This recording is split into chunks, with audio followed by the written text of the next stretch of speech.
सुप्रभात प्यारे बच्चों, नमस्कार, प्रणाम, आदाब। कैसे हो सभी? मस्त व्यस्त और स्वस्थ होंगे। आइए शुरू करते हैं कक्षा 12वीं के लिए आरोह भाग 2 से काव्य खंड हरिवंश राय बच्चन द्वारा लिखी गई कविता आत्मपरिचय। 5 पद्य हमने किए थे। छठा पद्य। कर यत्न मिटे सब सत्य किसी ने जाना, नादान वही है हाय जहाँ पर दाना। फिर मूढ़ ने क्या जग जो इस पर भी सीखे, मैं सीख रहा हूँ सीखा ज्ञान बुलाना। कहने का भावार्थ क्या है? कहने का तात्पर्य क्या है? हरिवंश राय बच्चन महोदय जी कहना चाहते हैं कि यहाँ पर सभी ने, यत्न का मतलब प्रयत्न, कोशिश, कर यत्न मिटे सब सत्य किसी ने जाना, कि सब लोग यहाँ इस जीवन में प्रयत्न करके, यत्न करके, कोशिश करके मिट गए। यानी कोशिश करते करते, प्रयत्न करते करते, प्रयास करते करते, यत्न करते करते मिट गए। लेकिन वो जो जन्म और मृत्यु का जो सत्य है, यानी जीवन रूपी जो रहस्य है, जीवन रूपी जो राज है, जन्म और मृत्यु का जो रहस्य है, उसे नहीं समझ पाए, उसे नहीं जान पाए। यानी कहने का भावार्थ क्या है कि संसार में किसने सत्य को जाना है? जीवन रूपी सत्य को किसी ने नहीं जाना है।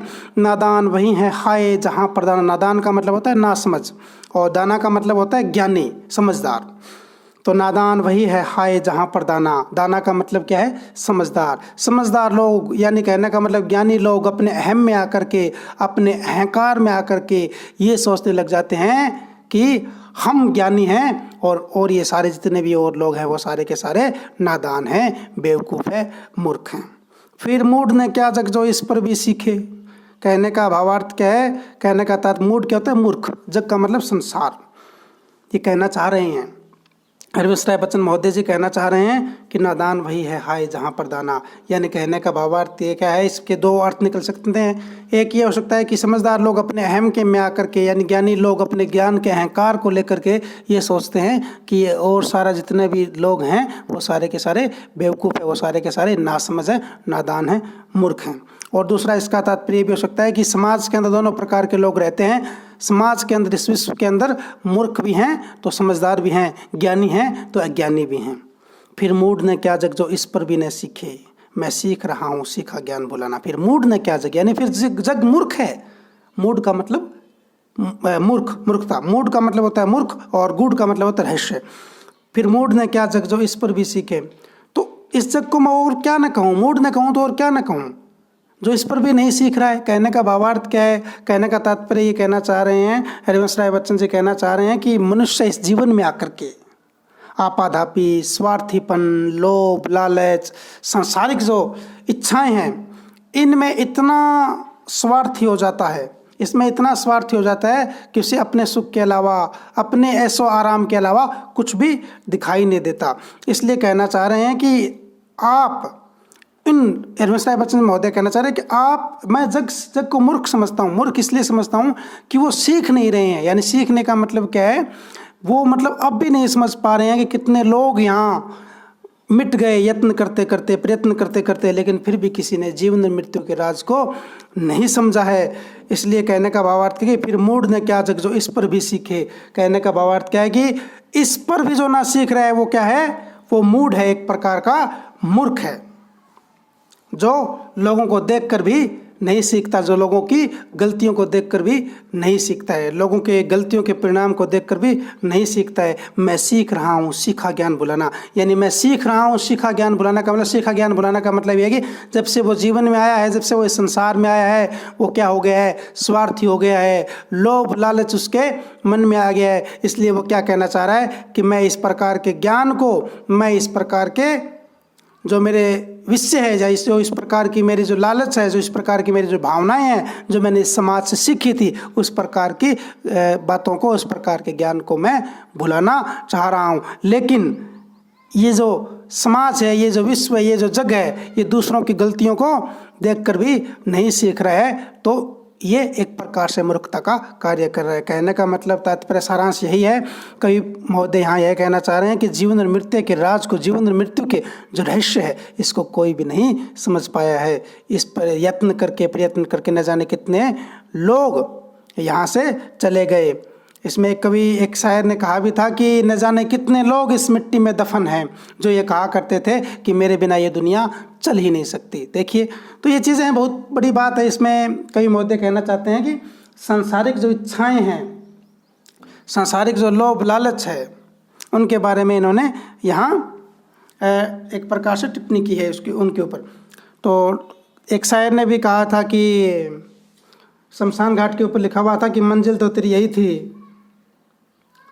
मंजिल तो तेरी यही थी, उम्र गुजार दी तुमने आते आते, क्या मिला तुझे तेरे अपनों से, तेरे अपनों ने ही जला दिया तुझे जाते जाते। तो इसमें भी यही ऐसा ही है कि जो कहने का भावार्थ क्या है कि जो जीवन है वो मृत्यु की अमानत है। कहने का भावार्थ यही है कि इसमें जीवन और मृत्यु की जो कड़वी सच्चाई है उसको प्रकट किया गया है। आगे देखो, मैं और जग, जो और का मतलब दूसरा, मैं और जग और कहाँ का नाता, मैं बना बना कितने जग रोज मिटाता। जग का मतलब संसार, जग जिस पृथ्वी पर जोड़ा करता वैभव, वैभव का मतलब धन संपदा। मैं प्रतिपग, प्रतिपग यानी प्रतिपग का मतलब प्रत्येक पग से, प्रत्येक कदम से उस पृथ्वी को ठुकराता, उस धरती को ठुकराता। कहने का भावार्थ है कि मैं और जग और कहाँ का नाता, यानी मेरा और जग का, यानी मेरा और संसार का क्या नाता, क्या रिश्ता। यानी मेरा और संसार का तो हमेशा से क्या चलता रहता है, टकराव चलता रहता है, विरोध चलता रहता है। मैं अपने मन की करता हूँ, मैं बना बना कितने जग रोज मिटाता, यानी मैं अपने कल्पना से, मैं अपनी इमेजिनेशन से, मैं अपने कल्पना शक्ति से न जाने कितने इस प्रकार के जग, कितने इस प्रकार के संसार को रोज बनाता हूँ और रोज मिटा देता हूँ। जग जिस पृथ्वी पर जोड़ा करता वैभव, यानी ये संसार जिस पृथ्वी पर, जिस धरती पर धन दौलत संपदा को जोड़ने का प्रयास करता है, मैं इस प्रकार की पृथ्वी को, मैं इस प्रकार के संसार को, मैं इस प्रकार के जग को प्रति पग ठुकराता हूँ। कहने का भावार्थ क्या है कि मेरे मन के अंदर किसी प्रकार का लोभ लालच नहीं है, मेरे मन के अंदर किसी प्रकार का वैभव धन दौलत जोड़ने की इच्छा नहीं है। यानी मैंने अपने जीवन के उन नियमों का मैं पालन कर रहा हूँ जहाँ पर लोभ लालच है वो बिल्कुल भी नज़दीक नहीं है लोगों की तरह।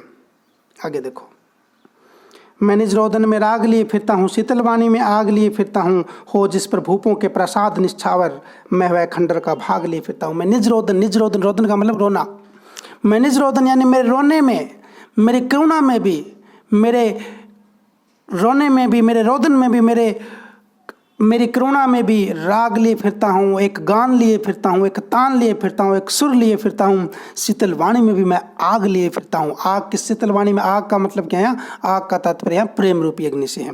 हो जिस पर भूपों का मतलब राजाओं के, प्रासाद का मतलब महल निछावर, मैं वह खंडर का भाग लिए फिरता हूँ। यानी मेरे पास में प्रेम रूपी वह खंडर है। मेरे खंडर का मतलब होता है, खंडर होता है जो टुकड़ा, टूटा हुआ टुकड़ा, महल का टूटा हुआ टुकड़ा।